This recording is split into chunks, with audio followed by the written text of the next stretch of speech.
Canudos se localiza numa altitude média de 402 metros. O município possui uma área de 2.984 km² e encontra-se perto do vale do rio Vaza Barris. Ao chegar no sertão da Bahia, Antônio Conselheiro transforma uma paisagem natural em uma paisagem cultural, onde mistura a natureza com as construções humanas. Ele construiu 26 igrejas e diversos cemitérios. A igreja de Santo Antônio foi construída na antiga Canudos. Foi totalmente erguida por Conselheiro e sua gente, antes de firmar à margem do Vaza Barris em 1893. A bênção do templo foi dada por vigário do Cumbe, Padre Vicente Sabino dos Santos. Ficou no arraial, quando as águas do açude de Cocorobó inundaram Belo Monte. Bom Jesus, também em Canudos, seria o segundo templo construído no arraial sagrado. Foi necessário criar pelo fato da população ter superado o esperado. Não foi totalmente construída pelo motivo imediato da sangrenta chacina iniciada em 1896. Cemitério de Canudos. Sobreviventes da guerra depuseram a José Calazans esta obra como autoria de Antônio Conselheiro por ter marcado Canudos.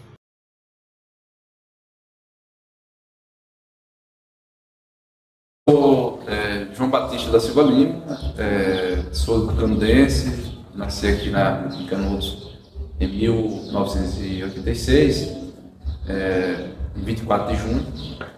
Sou historiador canudense e também descendente de conselheiristas, né, de homens e mulheres que lutaram lá ao lado do conselheiro no Belo Monte. Ajudaram lá, chegaram junto com o conselheiro em junho de 1893. Então você tem na minha família os Ernesto, né? Manuel Ernesto dos Santos, que foi batizado pelo conselheiro dentro do arraial, e minha bisavó, que é a Quirina Maria da Conceição, que nasce já na segunda Canudos e foi fotografada em 1946 por Pierre Berger, né? O famoso fotógrafo francês. Então, eu sou descendente de homens e mulheres que viveram no Belo Monte, que lutaram com o conselheiro durante o conflito e que sobreviveram porque acabaram saindo antes dos cercos e depois retornaram, né? Então, estou de Canudos desde que nasci, para sair daqui.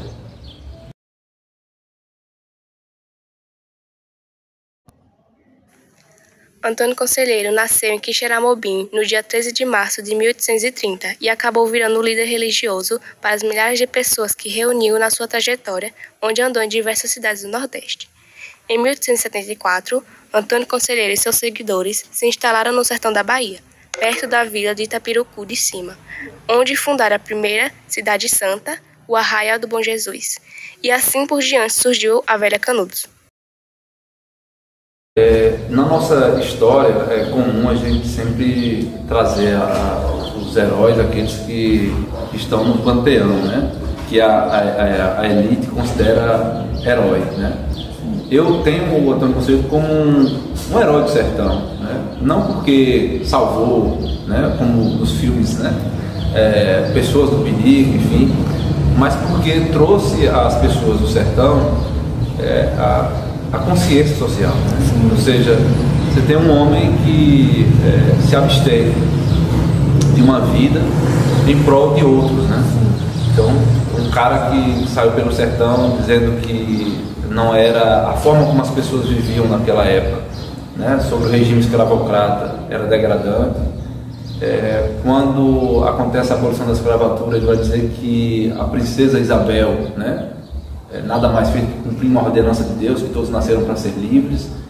Então, o conselheiro é um homem que foi abolicionista, que foi um revolucionário, um visionário, e que fundou no sertão, não só em Canudos, mas em outros lugares quando ele passou, fundou essa consciência, né, de que você pode falar, de que você pode crescer, de que você pode viver e produzir daquilo que a terra pode dar, porque, como dizia o próprio conselheiro, a terra é de todos, né? A terra é de ninguém.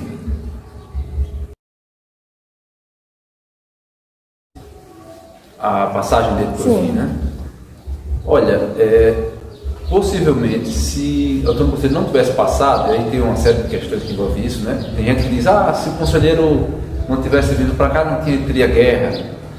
Se o conselheiro não tivesse passado por aqui, as terras da minha avó já estão por aí, né? Dizem que foi o conselheiro que trouxe a guerra. Mas se o conselheiro não tivesse passado por Canudos, né, tivesse seguido adiante, eu acredito que a nossa história como um todo, a história do Brasil, não teria conhecido muitas mazelas que vivemos até o dia de hoje. Então, a passagem do conselheiro em Canudos, ele faz com que não só a cidade tenha uma visibilidade a partir dessa história do conselheiro, da sua passagem aqui, e o conselheiro nasce em Quixeramobim, né, no Ceará, mas o seu legado ele é construído durante a sua peregrinação e basicamente em Canudos.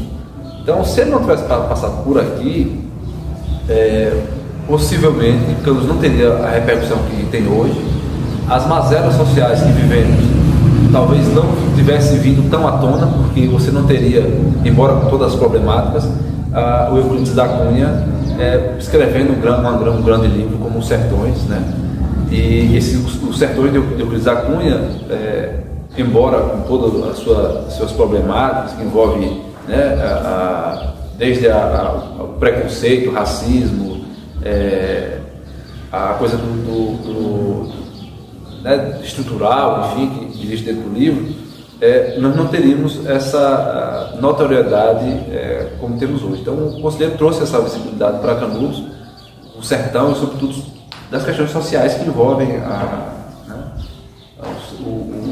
nossa sociedade, né? Não diria a cultura deixada pelo conselheiro em si, mas pelo povo que seguia o conselheiro. O conselheiro em si, ele era um homem que era católico. Uma coisa que eu posso dizer que ele deixou foi essa ideia do catolicismo popular, né? O catolicismo antes do conselheiro era um catolicismo ortodoxo romano, em que os padres pregavam em latim de costas para o povo. Então o conselheiro traz para Canudos e para onde ele passa um catolicismo popular, de um Deus mais próximo das pessoas, de uma pregação, diria, freiriana, né? Uma pregação que toca na realidade das pessoas que estão seguindo o conselheiro. E aí dentro de Canudos, né, você tem indígenas, negros, roceiros, que trazem sua cultura, né, para dentro dessa vivência do arraial. E aí nós podemos citar, por exemplo, o Dundum, né, que é uma dança afro, que não tenho dúvida que dentro do arraial essa vivência acontecia. Você tem o pífano, você tem a produção dentro de imagens e tudo mais que acontece nesse todo. Então acho que a maior cultura, podemos dizer assim, que o Conselho deixa para a gente aqui nesse sentido, é essa cultura popular, de uma religião próxima das pessoas, onde toca na realidade, né? Uma vivência que toca na enxada, na foice, no facão, na terra como um todo.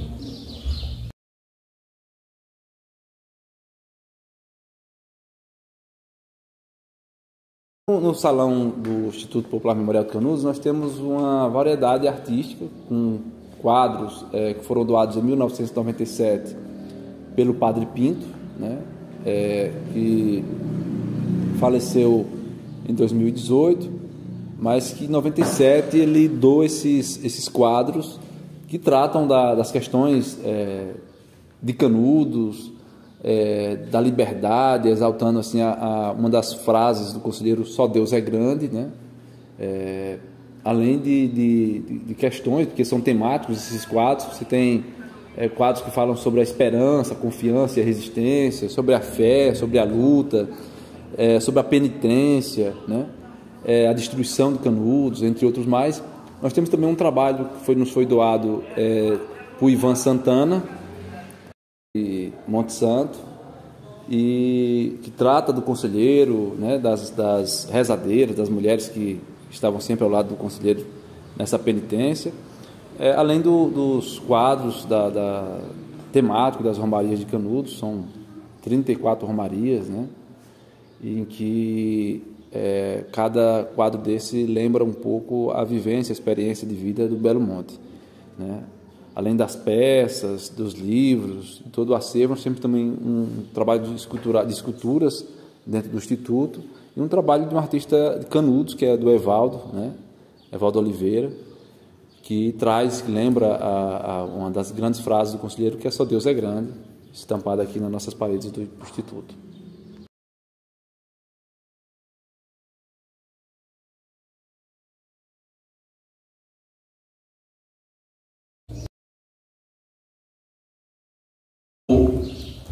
O Belo Monte de Antônio Conselheiro é algo assim que as pessoas ficam se perguntando quantas Canudos nós temos, né?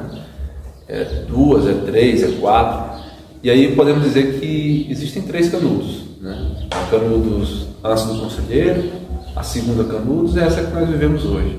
Mas entre elas, essas 3 Canudos, existe um Belo Monte que é fundado pelo Conselheiro na sua chegada, né? Você tem uma comunidade que é conhecida como Fazenda Santo Antônio dos Canudos, e que, ao chegar a Antônio Vicente Mendes Maciel, às margens do rio, ele acha por bem mudar o nome do lugar. Então ele chama o lugar não mais de Canudos, não mais de Fazenda Canudos, mas sim de Belo Monte, né? E a partir do Belo Monte você tem uma outra comunidade se formando a partir dos negros, indígenas, roceiros que vêm para o Belo Monte em busca dessa vida próspera ou de uma melhor condição de vida. Então você tem nessa comunidade do Belo Monte, formada em 1893, em junho, durante os festejos de Santo Antônio, uma comunidade que tinha professora, você tem ruas que lembram o regime escravocrata. Você tem lá uma rua que chamava 13 de Maio, em alusão aos negros que foram concedidos não a liberdade em si, mas um termo, né? Liberdade, porque a liberdade ela não acontece com a abolição da escravatura, ela acontece em parte dentro do Belo Monte, com as pessoas que vêm para Canudos e que começam a ter dignidade. Então você tem casa em Canudos, você tem escola, você tem terra, nessa Canudos Conselheirista, que a gente chama Canudos Conselheirista, mas que é o Belo Monte de Antônio Conselheiro, que nasce a partir dessa ideia de partilha, de comunidade, de comunitarismo, de solidariedade, em que as pessoas viviam partilhando do pão, da terra, da vida e da fé. E aí você tem uma fala do Honório Villanova, irmão de Antônio Villanova, dentro de um livro publicado num depoimento dado a Nertan Macedo. Ele vai dizer como era essa Canudos, esse Belo Monte, né? E ele vai dizer: grande era a Canudos do meu tempo. Quem tinha roça tratava da roça, quem tinha gado tratava do gado, quem tinha família tratava da família, quem sabia rezar ia rezar, e tudo se fazia porque a nenhum pertencia, porque era de todos, grandes e pequenos, nessa regra ensinada pelo peregrino. Então, Antônio Conselheiro e o Belo Monte se fundem nessa ideia de partilha. Então o Belo Monte ele vai crescendo nesse sentido de que a economia do lugar vai se fortalecendo a partir da criação de bodes, mas você tem no Belo Monte um lugar que se torna um seio de romarias, de romeiros. Então você tem pessoas que vêm de vários lugares. O próprio Euclides Alcântara vai dizer que multidões convergiam para lá, né? Se construía 12 casas por dia em Canudos, no Belo Monte. Essas pessoas que vinham para o Belo Monte em busca dessa vida, dessa dignidade. Então você tem pessoas que vêm, onde eu vou morar? Agora se fazem mutirão dentro do Belo Monte para se construir a casa para aquela pessoa morar. Você tem dentro desse processo de construção do Belo Monte as pessoas que trabalham na confecção de imagens de sacras, santos, né? Então nessas romarias você tem o comércio de imagens, você tem a própria vivência dentro do Belo Monte, nessa produção contínua em que mulheres e homens partilham do mesmo sonho, né? Da liberdade, da dignidade. E aí você tem, dentro desse processo, você tem Dona Benta, Dona Caridade, você tem as professoras Maria Vasconcelos, Teresa Vasconcelos, você tem, enfim, Maria Bibiana, mulheres que estão dentro do Belo Monte e que mostram que também fazem parte dessa construção, né? Enquanto você tem um Euclides da Cunha que vai chamar as mulheres de megera, bruxa e tudo mais, você tem um conselheiro que traz essa experiência dessas mulheres, dizendo a importância do andamento nos processos curativos da comunidade, né? Essa farmacopeia sertaneja. Então você tem todo esse processo. No Belo Monte se vivia uma solidariedade diária, né? Podemos dizer. Mas lá em Quixeramobim, no Ceará, que nasce lá em 1830, 13 de março de 1830, tem uma infância não tão agradável, né, quanto da morte da sua mãe aos 4 anos de idade, mas aí você tem um conselheiro que estuda latim, francês, que se torna professor, juridicamente, como proceder em alguns casos, em algumas situações, e resolve peregrinar pelos sertões, entendendo que sua missão era evangelizadora, né? Então, sai da região do Ceará, é visto na Bahia pela primeira vez em 1874, e a partir daí você tem um conselheiro peregrinando pelos sertões, chegando aqui nas margens do rio Vaza Barris, em junho, né?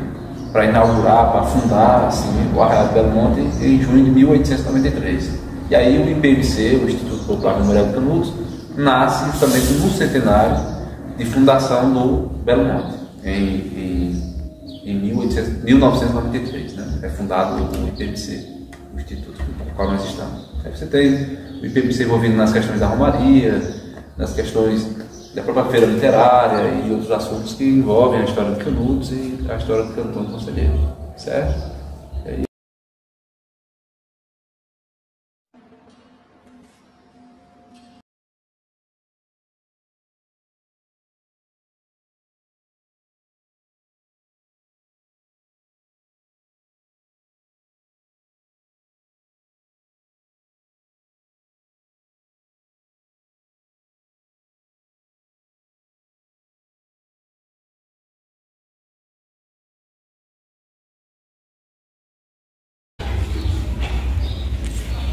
Nesse espaço nós temos dois importantes acervos, né? Que é a cruz erguida por Antônio Conselheiro em 1893, que marca o início do Belo Monte, a fundação do Belo Monte. E você tem a madeira, que é considerada o estopim da guerra. A madeira podemos dizer que marca o início do fim, né? Porque você tem nessa construção da guerra contra Canudos, a madeira sendo considerada aí a madeira da discórdia, o estopim da guerra, mesmo sabendo que o conflito ele acontece pelas questões políticas, sociais, religiosas daquele período, né? Da disputa de poder. Essa madeira ela foi comprada pelo Antônio Conselheiro, paga, mas não entregue, e aí o coronel João Evangelista, lá de Juazeiro, acaba vendendo depois do conflito, vendendo essa madeira, um lote de madeira para a construção de um hotel. Esse hotel, muitos anos depois, foi demolido e o Roberto Lingo de Sarroris compra a madeira que fazia parte da cobertura desse hotel. A Marlene Lingo de Sarroris resolve então doar essa madeira para o Instituto Popular Memorial de Canudos. Ela chega aqui em 1995, quase 100 anos depois da guerra contra Canudos, né, da sua compra. E aí você tem no cruzeiro algo muito importante, porque Dona Zefinha, Dona Josefa Bispo dos Santos, ela era a guardiã do cruzeiro. E ela cantava dizendo: quem olhar para essa cruz pode ver, ela venceu a batalha. Foi o único monumento que ficou intacto durante a guerra, assistindo ao massacre, ao morticínio, a degola, e essa cruz ela está aqui hoje como símbolo dessa resistência, dessa luta, dessa fé do povo sertanejo, né? Morreram milhares de pessoas nessa guerra sangrenta, nesse massacre no Belo Monte, e você tem mulheres, crianças, homens que fazem parte, né, dessa construção do Belo Monte, dessa luta contra esse sistema, e que foram massacrados, né, pelos coronéis, generais, né, e pela igreja nesse contexto geral do que foi a guerra contra Canudos.